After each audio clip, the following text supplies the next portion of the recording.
ನಮಸ್ಕಾರ ಎಲ್ಲರಿಗೂ welcome to PW Kannada YouTube channel. ನಾನು ಶಾಲಿನಿ ಸೋಮಶೇಖರ್, ನಿಮ್ಮ ಬಾಟ್ನಿ ಟೀಚರ್. ಇವತ್ತು ಎಲ್ಲ ನೀಟ್ 2024 ಆಸ್ಪಿರೆಂಟ್ಸ್ಗೆ ಒಂದು ತುಂಬಾ ಮುಖ್ಯವಾದ ಅಪ್ಡೇಟ್ ನ ತಗೊಂಡು ಬಂದಿದ್ದೀನಿ. ನಿಮಗೆ ಗೊತ್ತಿರೋ ಹಾಗೆ ಈ ವರ್ಷ NCERT ಸಿಲೆಬಸ್ ರ್ಯಾಷನಲೈಸ್ ಆಯ್ತು, ಹೌದಲ್ವಾ? ರ್ಯಾಷನಲೈಸ್ ಅಂದ್ರೆ ಏನು? ಕಳೆದ ಸಿಲೆಬಸ್ ಗಿಂತ ಈ ವರ್ಷದ ಸಿಲೆಬಸ್ ಸ್ವಲ್ಪ ಲೈಟ್ ಆಗಿದೆ. ಯಾಕೆ ಅಂತಂದ್ರೆ ಸ್ವಲ್ಪ ಚಾಪ್ಟರ್ಸ್ ಡಿಲೀಟ್ ಆಗಿದೆ, ಹಾಗೆ ಸ್ವಲ್ಪ ಚಾಪ್ಟರ್ಸ್ ನಿಂದ ಕೆಲವು ಕಾನ್ಸೆಪ್ಟ್ಸ್ ನ ಡಿಲೀಟ್ ಮಾಡಿದ್ದಾರೆ. ಸೊ ಆ ರ್ಯಾಷನಲೈಸ್ ಆಗಿರೋ ಸಿಲೆಬಸ್ ನ ನೀವು ನಿಮ್ಮ ಬೋರ್ಡ್ ಎಕ್ಸಾಮ್ಗೆ ಹಾಗೆ KCET ಎಕ್ಸಾಮ್ಗೆ ಫಾಲೋ ಮಾಡ್ತೀರಾ. ಎಲ್ಲ ನೀಟ್ ಆಸ್ಪಿರೆಂಟ್ಸ್ಗೂ ಒಂದು ಕ್ವೆಶ್ಚನ್ ಇತ್ತು. ನೀಟ್ ಕಂಡಕ್ಟ್ ಮಾಡುವಂತಹ NTA ಆ ಆರ್ಗನೈಸೇಷನ್ ಇಂದ ಯಾವುದೇ ಅಪ್ಡೇಟ್ ಬಂದಿರಲಿಲ್ಲ ಸಿಲೆಬಸ್ ವಿಚಾರವಾಗಿ. ಸೊ ನಾವ್ ನೀಟ್ಗೆ ಪ್ರಿಪೇರ್ ಆಗ್ತಾ ಇರೋ ಮಕ್ಕಳು ಹಳೆ ಸಿಲೆಬಸ್ ನಿಂದ ಓದ್ಬೇಕಾ ಅಥವಾ ಹೊಸ ಸಿಲೆಬಸ್ ನಿಂದ ಓದ್ಬೇಕಾ ಅನ್ನೋ ಡೌಟ್ ಎಲ್ಲ ಮಕ್ಳಿಗೂ ಇತ್ತು. ಇದಕ್ಕೆ ಸುಮಾರಾಗಿ ಒಂದು ಫುಲ್ ಸ್ಟಾಪ್ ಹಾಕೋದಕ್ಕೆ last month October 6th NMC ಒಂದು ಅಪ್ಡೇಟೆಡ್ ಸಿಲೆಬಸ್ ನ ರಿಲೀಸ್ ಮಾಡ್ತು. NMC is national medical council, that is responsible for ಎಷ್ಟು ಹಾಸ್ಪಿಟಲ್ ನಲ್ಲಿ ಯಾವ ರೀತಿ ರಿಸರ್ಚ್ ನಡೀತಾ ಇದೆ, ಕೌನ್ಸಿಲಿಂಗ್ ಯಾವ ರೀತಿ ಆಗ್ಬೇಕು ನೀಟ್ ಎಕ್ಸಾಮ್ ಆದ್ಮೇಲೆ, ಮತ್ತೆ ಸಿಲೆಬಸ್ ಯಾವ ರೀತಿ ಇರಬೇಕು ಅದನ್ನೆಲ್ಲ ನೋಡ್ಕೊಳ್ಳೋದು NMC ಕೆಲಸ. NTA is National Testing Agency that is responsible for conducting tests, entrance exams, JEE, NEET ಎಲ್ಲ ಕಂಡಕ್ಟ್ ಮಾಡೋ ಕೆಲಸ NTA ಆರ್ಗನೈಸೇಷನ್. ಈವರೆಗೆ 2023 ವರೆಗೆ ಸಿಲೆಬಸ್ ಅಪ್ಡೇಟ್ ಮಾಡ್ತಾ ಇದ್ದಿದ್ದು NTA, ಆದ್ರೆ ಈ ವರ್ಷ October 6th NMC ಸಿಲೆಬಸ್ ನ ಅಪ್ಡೇಟ್ ಮಾಡ್ತು. ಹಾಗಾಗಿ ಮಕ್ಕಳಲ್ಲಿ ಕನ್ಫ್ಯೂಷನ್ ಇತ್ತು, NTA ಕಂಡಕ್ಟ್ ಮಾಡ್ತಾ ಟೆಸ್ಟ್ ಇಲ್ಲ NMC ಟೇಕ್ ಓವರ್ ಮಾಡ್ತಾ, ಈ ರೀತಿ ಸುಮಾರು ಡೌಟ್ಸ್ ಇತ್ತು. But most importantly doubt was regarding the syllabus. ಇವಾಗ NMC ರಿಲೀಸ್ ಮಾಡ್ತಾ ಇದೆ ಸಿಲೆಬಸ್, NTA ಟೆಸ್ಟ್ ಕಂಡಕ್ಟ್ ಮಾಡ್ತಾ ಇದೆ. Is this confirmed? ಇದನ್ನ ನಾವು ನಂಬಿ ಇದ್ರ ಪ್ರಕಾರ ಓದ್ಬೋದಾ, ಅಥವಾ will NTA release an official notification? What is the scene ಅಂತ ತುಂಬಾ ಮಕ್ಕಳಿಗೆ ಕನ್ಫ್ಯೂಷನ್ ಇತ್ತು. ಫೈನಲಿ ಲಾಸ್ಟ್ ವೀಕ್ NTA ಅವ್ರು ಹೇಳಿದ್ರು ಒಂದು ಹೊಸ ಅಪ್ಡೇಟೆಡ್ ಸಿಲೆಬಸ್ ನ ರಿಲೀಸ್ ಮಾಡ್ತೀವಿ ಅಂತ. ಅದು ನಿನ್ನೆ ಅಷ್ಟೇ ರಿಲೀಸ್ ಆಗಿದೆ ಅವ್ರ ವೆಬ್ಸೈಟ್ ಅಲ್ಲಿ. What you looking at behind me right here is the NTA website. As you can see nta.ac.in ಅಂತ ನೀವು ಗೂಗಲ್ ನಲ್ಲಿ ಸರ್ಚ್ ಬಾರ್ ನಲ್ಲಿ ಟೈಪ್ ಮಾಡಿದ್ರೆ you will get to this page. ಇಲ್ಲಿ ನೀವು ಲೇಟೆಸ್ಟ್ ಅಟ್ NTA ಅಂತ ನೋಡಿದಾಗ ಇಲ್ಲಿ ಸಿಲೆಬಸ್ ಆಫ್ ನೀಟ್ UG 24 ಅಂತ ಕೊಟ್ಟಿದ್ದಾರೆ. So when you click here you can see this syllabus. This syllabus date ಕೂಡ ಚೇಂಜ್ ಆಗಿಲ್ಲ, 6/10/23 ಅಂತ ಇದೆ. NMC ಅವ್ರು ಏನು ಸಿಲೆಬಸ್ ರಿಲೀಸ್ ಮಾಡಿದ್ರು this is exactly the same syllabus, ಒಂದು ಚೂರು ಕೂಡ ಚೇಂಜ್ ಇಲ್ಲ. So it is now confirmed that NMC ಅವ್ರು ಏನ್ ಸಿಲೆಬಸ್ ಅಪ್ಡೇಟ್ ಮಾಡಿದ್ರು ಅದೇ is the official final syllabus for NEET 2024. Okay, so as you can see here ಇದ್ರಲ್ಲಿ ಡೇಟ್ ಕೂಡ ಅದೇ ಇದೆ, NMC ಅಂತ ಕೂಡ ಇದೆ, ನ್ಯಾಷನಲ್ ಮೆಡಿಕಲ್ ಕಮಿಷನ್ ಅಂತ ಕೂಡ ಇದೆ, ಹೌದಲ್ವಾ? So this is the actual syllabus. ಈಗ ಕೆಲವೊಂದು ಯೂಟ್ಯೂಬ್ ವಿಡಿಯೋಸ್ ತುಂಬಾ ಮಿಸ್ಲೀಡಿಂಗ್ ಆಗಿದೆ. ಅವ್ರು ಹೇಳ್ತಾ ಇದ್ದಾರೆ ಹೊಸ NCERT ನ ಫಾಲೋ ಮಾಡಿ, ಹಳೆ NCERT ನ ಫಾಲೋ ಮಾಡಬೇಡಿ ಅಂತ.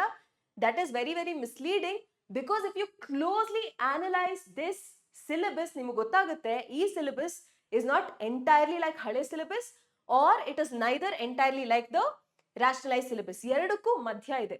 ಯಾವ ರೀತಿ ಇದೆ ಸ್ಪೆಸಿಫಿಕ್ ಟು ಬಯಾಲಜಿ ನಾನು ಇವತ್ತು ಡಿಸ್ಕಸ್ ಮಾಡ್ತೀನಿ. ಆದಷ್ಟು ಕಡಿಮೆ ಟೈಮಲ್ಲಿ ನಿಮಗೆ ತಿಳಿಸ್ಕೊಡ್ತೀನಿ ಎಕ್ಸಾಕ್ಟ್ಲಿ ನೀವು ಯಾವ ರೀತಿ ಪ್ರಿಪೇರ್ ಆಗಬೇಕು NCERT ನ ಓದ್ಕೊಂಡು ಅಂತ. So stay tune till the end. All right, so ಇಲ್ಲಿ ನಾನು ಇದನ್ನೇ ನಿಮಗೆ ತೋರಿಸ್ಕೊಂಡು ಎಕ್ಸ್ಪ್ಲೇನ್ ಮಾಡ್ಬೋದಿತ್ತು, ಬಟ್ ಐ ಥಿಂಕ್ ಇದರಲ್ಲಿರುವಂತಹ ಫಾಂಟ್ ತುಂಬಾ ಚಿಕ್ಕದಿದೆ, ನಿಮಗೆ ಕ್ಲಿಯರ್ ಆಗಿ ಕಾಣಿಸಲ್ಲ ಅಂತ ನಾನು ಇದನ್ನೇ ಒಂದು PPT ಗೆ ಕಾಪಿ ಪೇಸ್ಟ್, ಎಕ್ಸಾಕ್ಟ್ಲಿ ಇದೇ ರೀತಿ ಸಿಲೆಬಸ್ ನ ಕಾಪಿ ಪೇಸ್ಟ್ ಮಾಡಿ ಒಂದು PPT ಕ್ರಿಯೇಟ್ ಮಾಡ್ಕೊಂಡಿದ್ದೀನಿ. ಸೊ ಅದರ ಮುಖಾಂತರ I will tell you what are the changes that have happened in the new updated syllabus. ಓಕೆನಾ? ಸೊ ಇಲ್ಲಿ ನಾವು ಫಸ್ಟ್ ಯೂನಿಟ್ ಬೈ ಯೂನಿಟ್ ಹೋಗೋಣ. ಬಯಾಲಜಿಯಲ್ಲಿ ಫಸ್ಟ್ PUC ಅಥವಾ 11th ಸ್ಟ್ಯಾಂಡರ್ಡ್ ನಿಂದ ಸ್ಟಾರ್ಟ್ ಮಾಡ್ಕೊಂಡು ನಮ್ಮ ಫಸ್ಟ್ ಯೂನಿಟ್ ಯಾವುದು? Our first unit is diversity in living world. Diversity in living world ನಲ್ಲಿ 4 ಚಾಪ್ಟರ್ ಇತ್ತು. Living world, biological classification, plant Kingdom, animal Kingdom. ಇಷ್ಟು chapters ನಲ್ಲಿ biological classification which was the second chapter, animal Kingdom which was the fourth chapter, ಇದೆರಡು untouched. ಹಳೆ syllabus rationalise syllabus ಎರಡೂ same ಇದೆ, updated neat syllabus ಅಲ್ಲಿ ಕೂಡ ಎರಡೂ same ಇದೆ. ಸೊ ಈ ಎರಡು ಚಾಪ್ಟರ್ಸ್ ನ ನೀವು ಹಳೆ NCERT ಅಲ್ಲಾದ್ರೂ ಓದ್ಬೋದು, ಹೊಸ NCERT ಅಲ್ಲಾದ್ರೂ ಓದ್ಬೋದು. ಬಟ್ ಐ ವುಡ್ ಸಜೆಸ್ಟ್ ನಿಮ್ಮ ಪ್ರಿಪರೇಷನ್ಗೆ ನೀವು ಹಳೆ NCERT ನ ಕೊಂಡ್ಕೊಳ್ಳೇಬೇಕು. ಯು ಕುಡ್ ಐದರ್ ಬಾರೋ ಇಟ್ ಫ್ರಮ್ ಯುವರ್ ಸೀನಿಯರ್, ಅಥವಾ ನೀವು ಯಾರಾದ್ರೂ ಫ್ರೆಂಡ್ಸ್ ಅಥವಾ ಕಸಿನ್ಸ್, ಹೆಂಗಾದ್ರೂ ನೀವು ಹಳೆ NCERT ನ ತಗೊಳ್ಬೇಕು. ಅದರಿಂದ ನಿಮ್ ಪ್ರಿಪರೇಷನ್ ಸ್ಟಾರ್ಟ್ ಮಾಡಬೇಕು. Because there are some chapters which have information in old NCERT, ಅದು ರ್ಯಾಷನಲೈಸ್ ಸಿಲೆಬಸ್ ಇರುವಂತಹ ಹೊಸ NCERT ಅಲ್ಲಿ ಇಲ್ಲ. Okay, so I would suggest ನೀವು ನಿಮ್ಮ ಪ್ರಿಪರೇಷನ್ ನ ಓಲ್ಡ್ NCERT ಇಂದಾನೆ ಮಾಡಬೇಕು ನೀಟ್ ಎಕ್ಸಾಮ್ಗೆ. ಈ 2 ಚಾಪ್ಟರ್ ಅಲ್ಲಿ ಯಾವುದೇ ರೀತಿಯ ಚೇಂಜಸ್ ಆಗಿಲ್ಲ, ಎರಡು ಹಾಗೆ ಉಳ್ಕೊಂಡಿದೆ. ಇವಾಗ ನಾವು ನಮ್ಮ ಫಸ್ಟ್ ಚಾಪ್ಟರ್ ಲಿವಿಂಗ್ ವರ್ಲ್ಡ್ ನ ನೋಡಿದ್ರೆ, ಲಿವಿಂಗ್ ವರ್ಲ್ಡ್ ನಲ್ಲಿ ಹೊಸ NCERT ಅಲ್ಲಿ ವಾಟ್ ಇಸ್ ಲಿವಿಂಗ್ ಅನ್ನೋದು ಡಿಲೀಟ್ ಆಗ್ಬಿಟ್ಟಿದೆ. ಹಳೆ NCERT ಅಲ್ಲಿ ಇದಿದೆ. ಆದ್ರೆ ನಮ್ಮ NMC ಅಪ್ಡೇಟ್ ಆಗಿರುವಂತಹ ಸಿಲೆಬಸ್, NTA ಅಪ್ಡೇಟ್ ಮಾಡಿರುವಂತಹ ಸಿಲೆಬಸ್, ಇದರಲ್ಲೂ ಕೂಡ ವಾಟ್ ಇಸ್ ಲಿವಿಂಗ್ ಅನ್ನೋದು ಇದೆ. So this you will get only in your old NCERT and not new NCERT. ಇದಷ್ಟೇ ಅಲ್ಲದೆ ಈ ಚಾಪ್ಟರ್ ನಲ್ಲಿ ಒಂದು ಕಾನ್ಸೆಪ್ಟ್ ಡಿಲೀಟ್ ಆಗಿದೆ. Towards the end of the chapter taxonomic aids ಅಂತ ಇತ್ತಲ್ವಾ, ಈ ಟ್ಯಾಕ್ಸೋನಾಮಿಕ್ ಏಡ್ಸ್ ಅನ್ನೋ ಚಾಪ್ಟರ್, ಅನ್ನೋ ಕಾನ್ಸೆಪ್ಟ್, ಎಲ್ಲಿ ನೀವು ಹರ್ಬೇರಿಯಂ ಅದೆಲ್ಲ ಓದ್ತಾ ಇದ್ರಿ, this one is deleted. Biological classification, like I already said, no change. Coming to plant kingdom. Plant kingdom nalli angiosperms ಮತ್ತೆ ಲೈಫ್ ಸೈಕಲ್ಸ್ ಏನಿತ್ತು, ಹ್ಯಾಪ್ಲಾಂಟಿಕ್, ಡಿಪ್ಲಾಂಟಿಕ್, ಹ್ಯಾಪ್ಲೋಡಿಪ್ಲಾಂಟಿಕ್, ಇದೆಲ್ಲ ಡಿಲೀಟ್ ಆಗಿದೆ. ಅದರ್ವೈಸ್ ಶುರುವಿನಿಂದ ನೀವು ಏನು ಓದ್ತಾ ಇದ್ರಿ, ಆಲ್ಗೆ, ಬ್ರಯೋಫೈಟ್ಸ್, ಟೆರಿಡೋಫೈಟ್, ಜಿಮ್ನೋಸ್ಪರ್ಮ್ಸ್, ಇದೆಲ್ಲ ಕೂಡ ಇಟ್ ವಿಲ್ ಬಿ ರಿಟೈನ್ಡ್. ಎಲ್ಲದರಲ್ಲೂ ಜನರಲ್ ಕ್ಯಾರೆಕ್ಟರಿಸ್ಟಿಕ್ಸ್ ನೀವು ಕಲಿಬೇಕು, ಎಕ್ಸಾಂಪಲ್ಸ್ ಕಲಿಬೇಕು, ಎಕನಾಮಿಕ್ ಇಂಪಾರ್ಟೆನ್ಸ್ ಕಲಿಬೇಕು.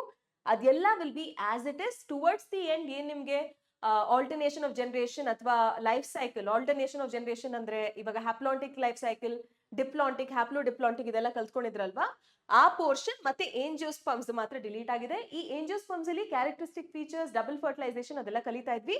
This you will anyway learn in your second PUC chapter, sexual reproduction in flowering plants. Okay na? So these are the changes in the first unit, diversity in living world. Second chapter, fourth chapter ಅಲ್ಲಿ touch ಕೂಡ ಮಾಡಿಲ್ಲ, exactly ಹೇಗಿತ್ತೋ ಹಾಗೆ ಇದೆ. First chapter ನಲ್ಲಿ ಟ್ಯಾಕ್ಸೋನಾಮಿಕಲ್ AIDS ಮಾತ್ರ remove ಆಗಿದೆ. Third chapter plant Kingdom ನಲ್ಲಿ ಏಂಜಿಯೋಸ್ಪರ್ಮ್ಸ್ ಮತ್ತೆ ಆಲ್ಟರ್ನೇಷನ್ ಆಫ್ ಜನರೇಷನ್ ಏನಿದೆ, ಬೇರೆ ಬೇರೆ ರೀತಿಯ ಲೈಫ್ ಸೈಕಲ್ಸ್, ಅದು ಡಿಲೀಟ್ ಆಗಿದೆ. So you can refer to the old text book for this. ಯಾಕೆಂದ್ರೆ ಹೊಸ ಟೆಕ್ಸ್ಟ್ ಬುಕ್ ಅಲ್ಲಿ ವಾಟ್ ಇಸ್ ಲಿವಿಂಗ್ ಅನ್ನೋದು ಡಿಲೀಟ್ ಆಗಿದೆ. ಡೈರೆಕ್ಟ್ ಆಗಿ ಡೈವರ್ಸಿಟಿ ಇಂದಾನೆ ಸ್ಟಾರ್ಟ್ ಆಗುತ್ತೆ. ಓಕೆನಾ? ಸೊ ಈಗ ಸೆಕೆಂಡ್ ಯೂನಿಟ್ ಹೋಗೋಣ. ಸೆಕೆಂಡ್ ಯೂನಿಟ್ ನಲ್ಲಿ 3 ಚಾಪ್ಟರ್ ಇತ್ತು. Morphology of flowering plants, anatomy of flowering plants, ಹಾಗೆ structural organisation in animals. Morphology of flowering plants ನಲ್ಲಿ ಏನಾಗುತ್ತೆ ಅಂತಂದ್ರೆ, ನಮ್ಮ ಹೊಸ ರ್ಯಾಷನಲೈಸ್ ಸಿಲೆಬಸ್ ಅಲ್ಲಿ ಅಡಾಪ್ಟೇಷನ್ಸ್ ರಿಮೂವ್ ಮಾಡ್ಬಿಟ್ಟಿದ್ದಾರೆ. ಆದ್ರೆ ಈ NTA ಅಪ್ಡೇಟ್ ನಲ್ಲಿ you have modifications also. You do not find this in the rationalise syllabus. ಹಾಗಾಗಿ ನೀವು ಹೊಸ NCERT ಅನ್ನ ಓದಬಾರ್ದು, ಹಳೆ NCERT ಅಲ್ಲಿ ಮಾತ್ರ ನಿಮ್ಗೆ ಮಾಡಿಫಿಕೇಶನ್ ಸಿಗೋದು. ಹಾಗೇನೆ ಅನಾಟಮಿಗೆ ಬಂದ್ರೆ, ಅನಾಟಮಿ ಸ್ಟಾರ್ಟ್ ಆಗೋದೆ ಟಿಶ್ಯೂ ಸಿಸ್ಟಮ್ಸ್ ನಿಂದ ರ್ಯಾಷನಲೈಸ್ ಸಿಲೆಬಸ್ ನಲ್ಲಿ. ಹಳೆ ಸಿಲೆಬಸ್ ಅಲ್ಲಿ you have different types of tissues, parenchyma, collenchyma, sclerenchyma, xylem ಅಂದ್ರೆ ಏನು, ಫ್ಲೋಯಮ್ ಅಂದ್ರೆ ಏನು, ಇದೆಲ್ಲ ಕೂಡ ಇದೆ. ಇಲ್ಲಿ ನೋಡಿ ಟಿಶ್ಯೂಸ್ ಇಲ್ಲೂ ಕೂಡ ಇನ್ಕ್ಲೂಡ್ ಆಗಿದೆ. ಇದೆರಡೂ ನಿಮಗೆ ಹೊಸ NCERT ಅಲ್ಲಿ ಸಿಗಲ್ಲ, ಹಳೆ NCERT ಅಲ್ಲಿ ಮಾತ್ರ ಸಿಗುತ್ತೆ. That is why I repeat and I emphasise, ಹಳೆ NCERT ಇಂದಾನೆ ನಿಮ್ ಪ್ರಿಪರೇಷನ್ ಮಾಡಿ. ಸೊ ಮಾರ್ಫಾಲಜಿ ಅದರಲ್ಲಿ ನಿಮ್ಗೆ ಮಾಡಿಫಿಕೇಶನ್ಸು ಇದೆ, ಟಿಶ್ಯೂಸು ಇದೆ. ಒಂದು ಇಂಟ್ರೆಸ್ಟಿಂಗ್ ಥಿಂಗ್ ಏನು ಅಂತ ಅಂದ್ರೆ, ಇಲ್ಲಿ ನಮ್ಮ ಹಳೆ ಸಿಲೆಬಸ್, ಹೊಸ ಸಿಲೆಬಸ್ ಎರಡರಲ್ಲೂ ಇಲ್ದೇ ಇರೋ ಎಕ್ಸ್ಟ್ರಾ ಸಿಲೆಬಸ್ ನ ಇವ್ರು ಆಡ್ ಮಾಡಿದ್ದಾರೆ in the form of some families. ನೀವು ಗೊತ್ತಿರೋ ಹಾಗೆ ಹಳೆ ಸಿಲೆಬಸ್ ನಲ್ಲಿ ನಾವು 3 ಫ್ಯಾಮಿಲಿ ಕಲಿತಾ ಇದ್ವಿ. ಒಂದು ಫ್ಯಾಬೇಸಿ, ಮತ್ತೆ ಒಂದು ಸಾಲಿನೇಸಿ, ಮತ್ತೆ ಲಿಲಿಯೇಸಿ. ಈಗ ಹೊಸ ಸಿಲೆಬಸ್ ನಲ್ಲಿ ಸಾಲಿನೇಸಿ ಇತ್ತು.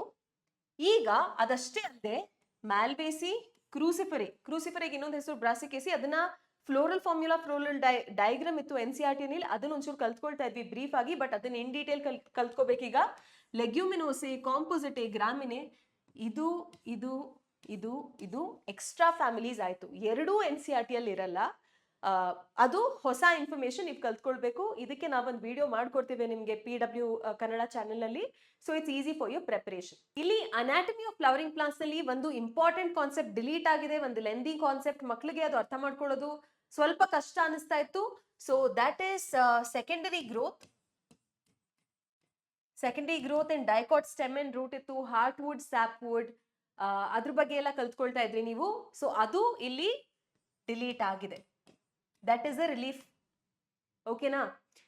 ಇವಾಗ ನಾವು ಸ್ಟ್ರಕ್ಚರಲ್ ಆರ್ಗನೈಸೇಷನ್ ಇನ್ ಆನಿಮಲ್ಸ್ ಅಲ್ಲಿ ಬಂದ್ರೆ ಅಲ್ಲಿ ಹೊಸ NCERT ಅಲ್ಲಿ ರ್ಯಾಷನಲೈಸ್ ಸಿಲೆಬಸ್ ನಲ್ಲಿ ಟಿಶ್ಯೂಸ್ ಪೂರ್ತಿ ರಿಮೂವ್ ಮಾಡ್ಬಿಟ್ಟಿದ್ದಾರೆ. ಬಟ್ ಇಲ್ಲಿ ಆನಿಮಲ್ ಟಿಶ್ಯೂಸ್ ಕೂಡ ಇದೆ. ಅದಷ್ಟೇ ಅಲ್ಲದೆ you have to study in detail the morphology, anatomy, functions of different systems like digestive, circulatory, respiratory, nervous, reproductive of an insect frog ಅಂತ ಕೊಟ್ಟಿದ್ದಾರೆ. ಫ್ರಾಗ್ ಒಂದು ಇನ್ಸೆಕ್ಟ್ ಅಂತ ಕೊಟ್ಟಿದ್ದಾರೆ. ಆ ಮಿಸ್ಟೇಕ್ ನ ಕೂಡ ಚೇಂಜ್ ಮಾಡಿಲ್ಲ NTA ಅವರು ಅಪ್ಡೇಟ್ ಮಾಡುವಾಗ. ಓಕೆನಾ? So this is actually a frog which is an amphibian. This is a mistake. Okay, so for this chapter also you have to study from your old NCERT text book. Next ಇವಾಗ ನೋಡೋಣ cell structure and function. ಇದ್ರಲ್ಲಿ 3 chapters ಇದೆ ನಮಗೆ. Cell the unit of life, biomolecules, cell cycle and cell division. ಇದರಲ್ಲಿ cell cycle and cell division chapter ಹಾಗೆ ಉಳ್ಕೊಂಡಿದೆ. Cell the unit of life ನಲ್ಲಿ ಏನು ಮೇಜರ್ ಚೇಂಜಸ್ ಇಲ್ಲ. ಬಯೋಮಾಲಿಕ್ಯೂಲ್ಸ್ ಅನ್ನೋ ಒಂದು ಚಾಪ್ಟರ್ ನಲ್ಲಿ ಲಾಸ್ಟ್ ಪಾರ್ಟ್ ಅಲ್ಲಿ ಮೆಟಬಾಲಿಕ್ ಬೇಸಿಸ್ ಫಾರ್ ಲಿವಿಂಗ್ ಅಂತ ಒಂದು ಕಾನ್ಸೆಪ್ಟ್ ಇತ್ತು. ಲಾಸ್ಟ್ ಅಲ್ಲಿ ಡೈನಮಿಕ್ ಸ್ಟೇಟ್ ಅಂತ ಎಲ್ಲ ಇತ್ತು. ಆ ಪಾರ್ಟ್ ಅದನ್ನ ಮಾತ್ರ ರಿಮೂವ್ ಮಾಡಿದ್ದಾರೆ. ಅದು ಬಿಟ್ರೆ ಮೇಜರ್ ಚೇಂಜ್ ಏನೂ ಇಲ್ಲ. So there is a small part deleted. Okay, so metabolic basis for living, dynamic state, ಆ part of this chapter delete ಆಗಿದೆ. ಅದು ಬಿಟ್ರೆ ಬೇರೆ ಎಲ್ಲ ಹಾಗೆ ಉಳ್ಕೊಂಡಿದೆ. ಓಕೆನಾ? ಸೊ ಈ ಚಾಪ್ಟರ್ ನಲ್ಲಿ ಬಯೋಮಾಲಿಕ್ಯೂಲ್ಸ್ ನಲ್ಲಿ ನೀವು ಸ್ವಲ್ಪ ಚೇಂಜಸ್ ನೋಡ್ಬೋದು. ಹಳೆ NCERT ಅಲ್ಲಿ ನೀವು ಕಲ್ತ್ಕೋತಾ ಇರ್ತೀರಾ ಎನಿವೇ. ಸೊ ಅದು ಯಾವುದು ಕಾನ್ಸೆಪ್ಟ್ಸ್ ಇಲ್ಲ, ಅಲ್ಲೊಂದು ಕ್ರಾಸ್ ಮಾರ್ಕ್ ಹಾಕೊಂಡು ಅದ್ರ ಬಗ್ಗೆ ಜಾಸ್ತಿ ಫೋಕಸ್ ಮಾಡಕ್ ಹೋಗ್ಬೇಡಿ. So cell cycle and cell division, cell the unit of life ಎರಡು ಕೂಡ ಹಾಗೆ ಉಳ್ಕೊಂಡಿದೆ. ಏನು ಮೇಜರ್ ಚೇಂಜಸ್ ಇಲ್ಲ. ಇನ್ಫ್ಯಾಕ್ಟ್ ಚೇಂಜಸ್ಸೇ ಇಲ್ಲ. ಪ್ಲಾಂಟ್ ಫಿಸಿಯಾಲಜಿಗೆ ಬಂದಾಗ ಈ ಯೂನಿಟ್ ನಲ್ಲಿ 2 ಚಾಪ್ಟರ್ ಡಿಲೀಟ್ ಆಗಿದೆ.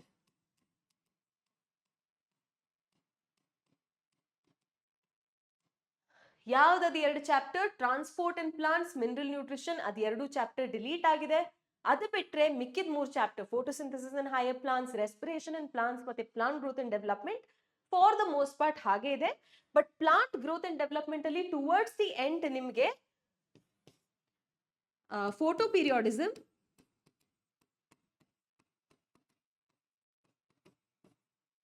ವರ್ನಲೈಸೇಷನ್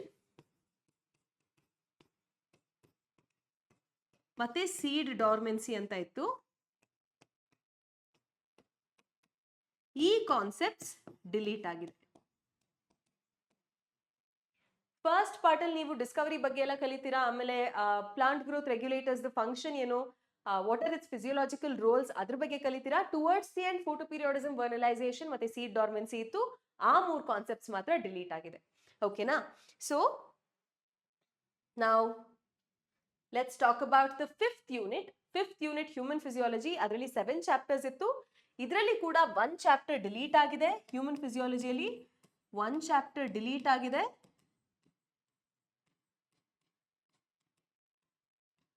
and that chapter is digestion and absorption. ಅದನ್ನ ಬಿಟ್ರೆ breathing and respiration, body fluids and circulation, excretory products and elimination, locomotion and movement, chemical coordination and integration, ಇದೆಲ್ಲದರಲ್ಲೂ as it is ಹಾಗೆ ಇದೆ. Sense organs concept ಏನಿತ್ತು neural control and coordination chapter ಅಲ್ಲಿ, so ಆ sense organs ಆ portion delete ಆಗಿದೆ.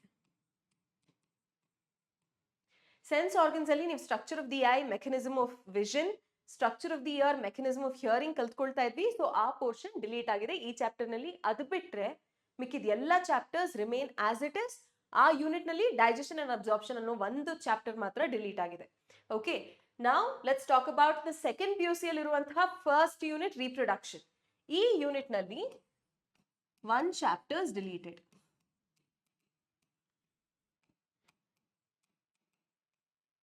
First chapter reproduction ಇನ್ organisms ಅಂತ ಇತ್ತು. ಆ ಚಾಪ್ಟರ್ ಇವಾಗ ಡಿಲೀಟ್ ಆಗಿದೆ. ಆ ಚಾಪ್ಟರ್ ನಿಂದ ಹೆಚ್ಚು ಕ್ವೆಶ್ಚನ್ಸ್ ಬರ್ತಾ ಇರಲಿಲ್ಲ, so it's fine. Sexual reproduction in flowering plants, human reproduction, reproductive health, ಈ ಎಲ್ಲಾ ಚಾಪ್ಟರ್ಸ್ ನಿಂದ ಯಾವುದೇ ಡಿಲೀಷನ್ ಇಲ್ಲ. Exactly as it was last year ಹಾಗೆ ಇದೆ. ಸೊ ಈ 3 ಚಾಪ್ಟರ್ಸ್ ಏನು ಚೇಂಜಸ್ ಇಲ್ಲ. Coming to genetics and evolution, ಯಾವುದೇ ಚಾಪ್ಟರ್ ಡಿಲೀಟ್ ಆಗಿಲ್ಲ, ಯಾವುದೇ ಕಾನ್ಸೆಪ್ಟ್ ಡಿಲೀಟ್ ಆಗಿಲ್ಲ. ಇದೆಲ್ಲಾನು ಕೂಡ ಕಂಪ್ಲೀಟ್ ಆಗಿ ಹಾಗೆ ರಿಟೈನ್ ಮಾಡಿದ್ದಾರೆ. So over here in this entire unit there is no change absolutely. Coming to biology and human welfare. Biology and human welfare ಈ chapter ನಲ್ಲಿ you have ಈ ಯೂನಿಟ್ ನಲ್ಲಿ one chapter is deleted.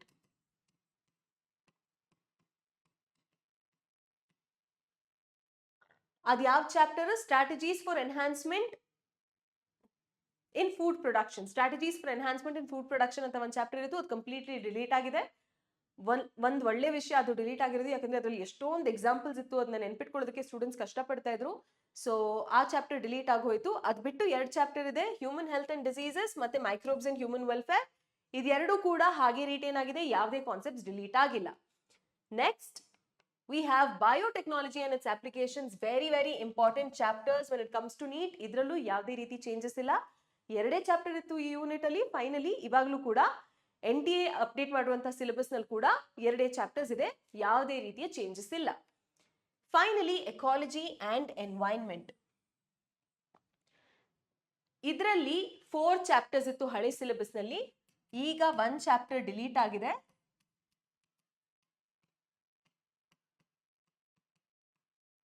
ಆ chapter ಯಾವುದು ಅಂತ ಅಂದ್ರೆ environmental issues. ಅದ್ ಬಿಟ್ಟು 3 ಚಾಪ್ಟರ್ ಇದೆ, organisms and population, ecosystem, biodiversity and conservation.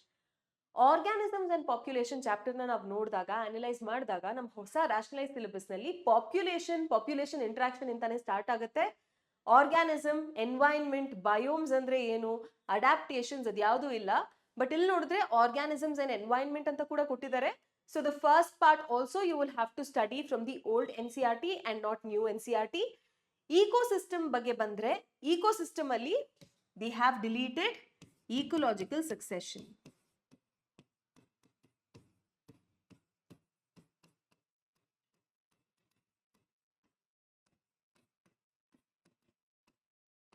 Hydrarch succession, xerarch succession ಅಂತ ಎಲ್ಲ ಇತ್ತು, ಆ ಪೋರ್ಷನ್ ನ ಡಿಲೀಟ್ ಮಾಡಿದ್ದಾರೆ ಈ ಚಾಪ್ಟರ್ ನಿಂದ. ಬಯೋಡೈವರ್ಸಿಟಿ ಅಂಡ್ ಕನ್ಸರ್ವೇಷನ್ ಏನು ಚೇಂಜ್ ಇಲ್ಲ.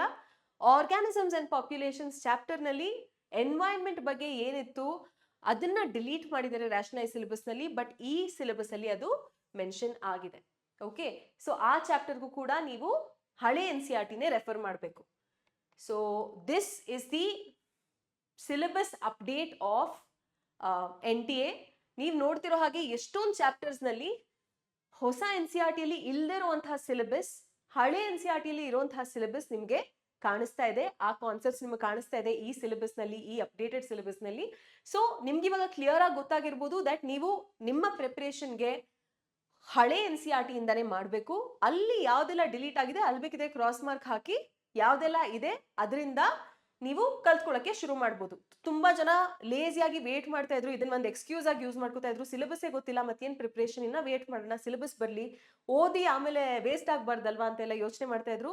Now is your time to start, ಆಯ್ತಾ? ಸೊ ಯಾರೆಲ್ಲ ಸ್ಟಾರ್ಟ್ ಮಾಡಿಲ್ಲ, ಯು ಮಸ್ಟ್ ಸ್ಟಾರ್ಟ್ ನಾವು. ಯಾಕಂದ್ರೆ ಇಷ್ಟೊಂದು ಚಾಪ್ಟರ್ಸ್ ಡಿಲೀಟ್ ಆಗಿದೆ, ಇಷ್ಟೊಂದು ಕಾನ್ಸೆಪ್ಟ್ಸ್ ಡಿಲೀಟ್ ಆಗಿದೆ, ಕಾಂಪಿಟೇಷನ್ ಅಂತೂ ತುಂಬಾ ಜಾಸ್ತಿ ಇರುತ್ತೆ. And find your motivation. ಯಾರೆಲ್ಲ ಶುರು ಮಾಡಿದ್ದೀರಾ ಇನ್ನ ಆಕ್ಸಿಲರೇಟ್ ಮಾಡ್ಕೊಳ್ಳಿ ನಿಮ್ಮ ಪ್ರಿಪರೇಷನ್ ನ. All the very best for all the aspirants of NEET 2024. ಇನ್ನ ಸ್ವಲ್ಪನೇ ದಿನದಲ್ಲಿ we are going to start something very special for all the NEET aspirants on PW Kannada channel. So stay tuned, consider subscribing to ಆ channel. ಯಾವಾಗ ಆ series ಬರುತ್ತೆ ನಿಮಗೆ ತಕ್ಷಣ notification ಬರುತ್ತೆ, ನಿಮ್ಗೆ ತಕ್ಷಣ ಗೊತ್ತಾಗುತ್ತೆ. So it will definitely help you in your preparation. So with this I am going to sign off from today's session. I hope it was helpful. Thank you ಎಲ್ಲರಿಗೂ, ಧನ್ಯವಾದ. All the best.